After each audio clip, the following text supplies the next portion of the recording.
Hello, everybody. Well, the exams are nearly over.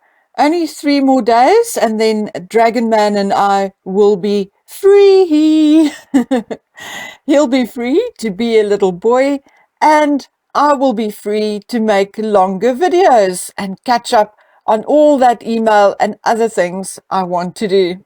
I want to start today's video by congratulating Duchess Catherine on the launch of the Royal Foundation Centre for Early Childhood.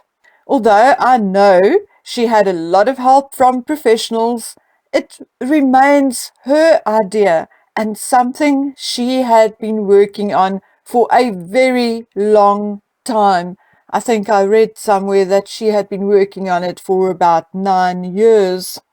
While watching some videos last night on true crimes and mysterious disappearances, I was actually thinking about Duchess Catherine and her early years or childhood development projects, and how true it is that the early years of a child's life provides the very foundation on which the rest of his or her life is actually built. It has been proven over and over again that what we experience between conception and the age of 5 or 6 is what shapes the brain. And I can only hope that the research done at the Royal Foundation Centre will eventually be shared with the rest of the world. People are very keen on attending summits on climate change and conservation, etc., and often forgetting that changing the people who inhabit the earth would be the best place to start any form of change for the better. I'm extremely proud of Duchess Catherine. Catherine's work and what William is doing with his Earthshot Prize is how I have visualized the monarchy and the royal family forever, and how I personally love to see them. However, not so clever about childhood development is our dear Mexi Daisy, who cannot understand that a children's book is colorful, has a story with a beginning, a body, and an end, and does not consist out of a very weak, childish poem to your husband. But never mind. Megsy Daisy had an interview with NPR, a radio station in the United States, and I cannot begin to tell you how vomit-inducing that was. I sincerely did not know whether to laugh or cry. She told how she did not know what to give Harry as a gift. Now I'm guessing for Father's Day. So she thought she wanted something sentimental and a place for him to have a home base with his son. A home base? A bench?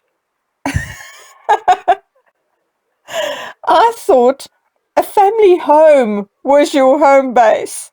Oh my word, I had vivid images of Harry and Archie being sent to the naughty corner on their bench for hours. I can also imagine addressing a letter to Harry, and it'll look like this.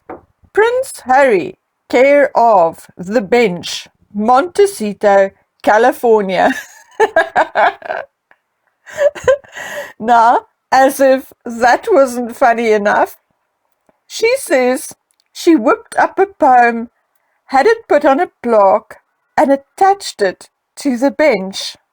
And the poem read, "This is your bench, where life will begin for you and our son, our baby, our kin."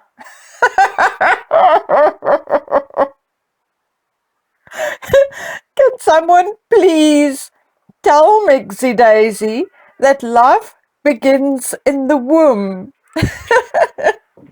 Clearly, she did not give birth to 2 children and therefore does not know that, as far as I can remember, life begins in the womb and proceeds from there to the cradle and not a bench. Anyway, it took me a while to stop laughing and continue reading. At least she sort of admitted that it was a love story and not a children's book. But as I wiped the tears of laughter, I read the rest of the article.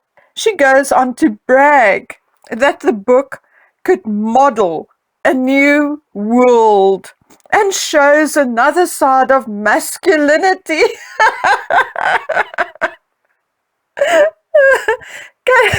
Can someone please get this woman committed to an asylum? Please, I'm begging you. She is insane. How can a 40-page book with 36 lines of bad poetry change the world? How? Is there anyone who can explain it to me? I just cannot see or understand how Megsy Daisy could even come close to reasoning this out, even for herself. As for the other side of masculinity, I don't get that either. I had a father, still has a brother, was married a couple of times, have a grandson, and just like femininity, masculinity have many facets. Being a man, a boyfriend, a husband, a father, a colleague, a friend, etc. But I have never heard of the other side. What is the other side of masculinity? I have seen men serious. I've seen them laughing. I have seen them weak.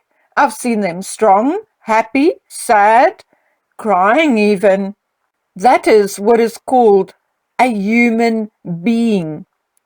Perhaps Meghan Markle could explain to us what her perception of the other side of a human being is.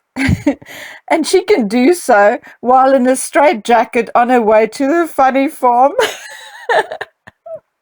Anyway, then of course, there is the controversy about the unveiling of Princess Diana's statue. Of course, Sunshine Sachs made sure there would be articles stating that Megsy will go to support her husband. But this was debunked by spokespeople from the royal family who clearly stated that she will not attend, but that she will remain home to take care of the baby. Okay, now all jokes aside, this is where I'm detecting a certain strangeness. So she'll be home taking care of the baby. So what about Archie? Where is he? Who will take care of Archie? And now, had this been a once-off thing, I may not have found it odd. But this is not the first time I've picked up on this. Remember how Thomas Markle spoke about wanting to hold his granddaughter?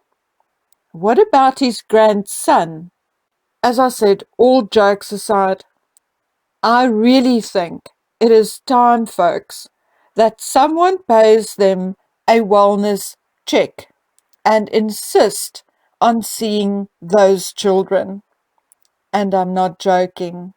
To end this video, I'm posting something I found on Quora. I apologize if it's a little blurred, but for some reason my laptop wouldn't do a screenshot. It is a post by a medical professional, and although I covered her name, I did check up on her. Anyway, she clearly states that neither Dr. Law nor the OBGYN on call at the Portland were called out at the time or on the day of Archie's birth. I also did some inquiries with regards to Dr. Gowrie Motha, the doctor who is now said to have attended to the birth of Archie. And although I did not get a straight yes or no answer, I was informed that Dr. Motha has never worked or taught at the Portland Hospital. So I guess we can interpret that any which way we want to. Okay, friends, I'm keeping this short. Thank you for being here and thank you so much for your support.